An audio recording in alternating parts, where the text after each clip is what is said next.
I do this mainly because number one, I want to make sure that I'm getting nutrient-rich foods in the beginning of my day. And then also it helps me stay more consistent throughout the rest of the day of actually eating healthier. As someone who is now in her 30s, I definitely see where certain lifestyle habits can impact us for the better or impact us for the worse. So in today's video, I'm going to talk about the lifestyle habits that have really improved and changed my life for the better. The first one is my 10-minute morning meditation. I think before I ever did meditation, I was always in just the mental process of getting up, getting ready, now making my way to work, come home, and then I get to enjoy time with myself and then eat and watch something I enjoy. And I never really had time to just like focus on where my mental space was at. And it wasn't until I started doing morning meditation that I really got the chance to just calm my mind and really pay attention to my own thoughts and wonder if it's helping me towards the progress and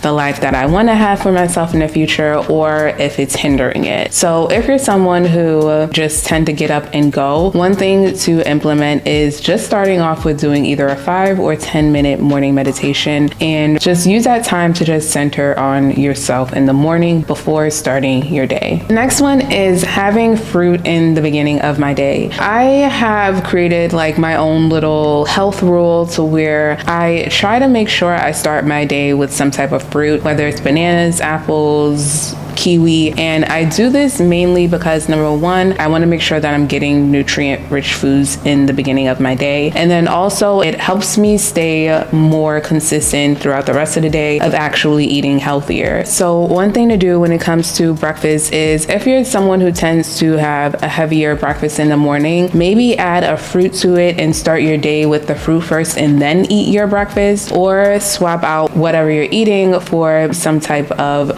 breakfast where you could add some type of fruits to it. Next one is always having water next to me. Right now, as I record this video, I have my cup of water. So what I tend to do is always have some type of full to half full cup of water with me. Now, I don't really like the way our water tastes. I don't know, it's like the one thing New York had was actually good water, and now living in Florida, the water is just different. What I like to do now, because I found myself drinking less water because I didn't like the taste of it, I just add either lemon or lime to my water. It also gives you an added benefit because now you're also getting nutrients from the lime and the lemon itself. But if you're someone who doesn't necessarily like to drink water, one thing to do is to add either lemon, lime, or even oranges to your water. The next lifestyle habit kind of piggybacks on one of the previous ones, which is I find a way to either add beans, greens, or fruit to my meals. So when it comes to fruit, I already spoke about that earlier, but when it comes to either like greens, beans, or carnivorous vegetables, one thing that I do is try to find a way to incorporate at least 1 to 2 of them in my meals. So look at the types of meals you tend to eat often. If you tend to eat pasta often, what other nutrients can you add to it? Can you add broccoli to it? Can you add some type of beans to it? Really play around with the foods that you're already eating and different ways of adding those types of nutrient-rich foods to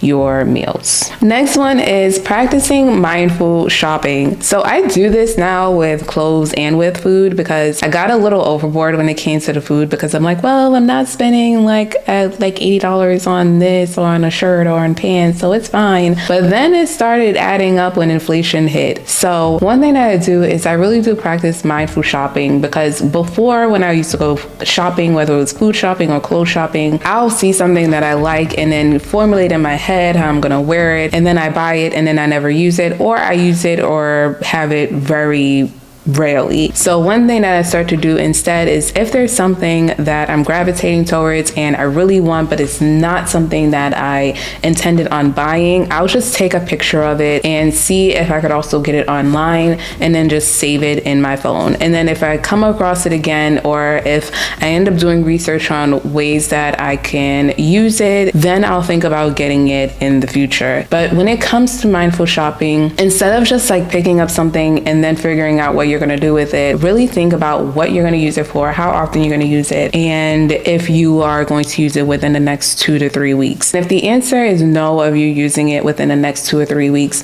just take a picture of the item and then save it for another day, or maybe come up with a plan of buying it in the future rather than just buying it now and then possibly never using it. The next lifestyle habit is prioritizing movement. A good majority of us live a sedentary lifestyle, more so than our ancestors. And especially when it comes to working from home, it's really easy to just end up creating routines that are not possibly beneficial for our health in the long run. So one thing for me, as someone who works from home, one thing that I do is prioritize some type of movement. If you're someone who tends to have like a desk job, find ways of moving your body throughout the day. So for me personally, like I know that I like to get my workouts done in the morning. I feel like once I get it done, at least I know like that's not something I have to think about. So I just do my workouts then. If you're someone who may be an afternoon person, maybe instead of sitting down on your lunch, take a walk outside and then come back to finish your day. Really find ways of finding movement throughout your day, because there's a study of it being just as bad as cigarettes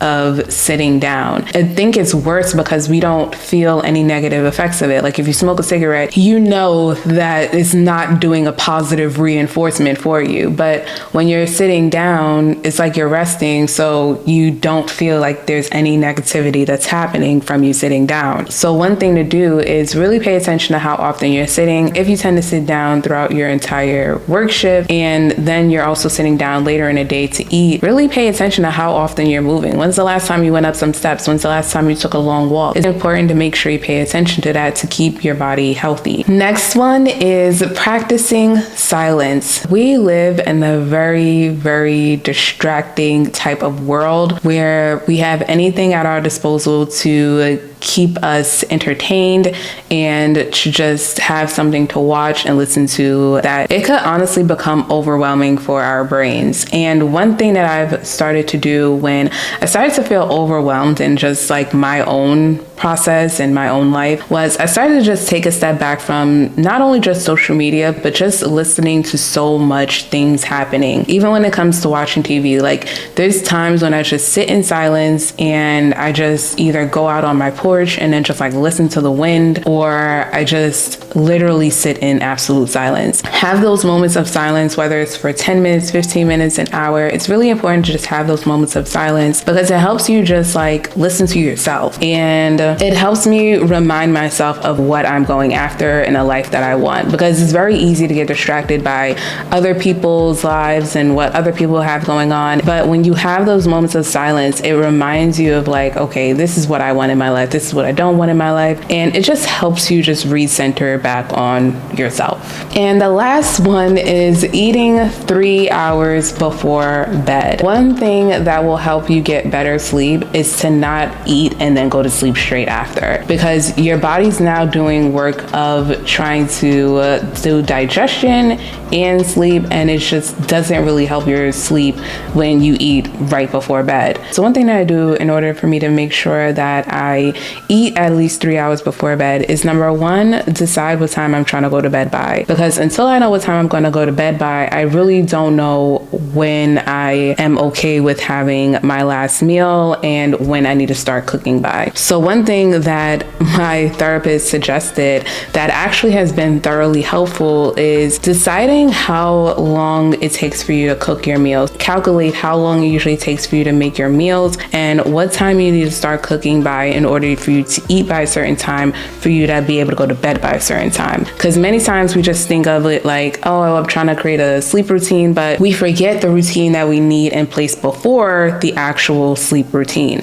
So really look at the time you're trying to go to bed by. How long does it usually take for you to make your meals? And if there's any prep time needed, also add that in, because once you get an idea of how long it takes for you to cook, it'll give you an idea of what time you usually end up sitting down and eating your meals, and then what time frame that leaves you for being able to digest your food within 3 hours so you can go to sleep at night. So those are my lifestyle habits that have really impacted my life for the better. I hope you guys enjoyed this video. Definitely let me know if you would like more of this type of content, and I will see you guys in the next video.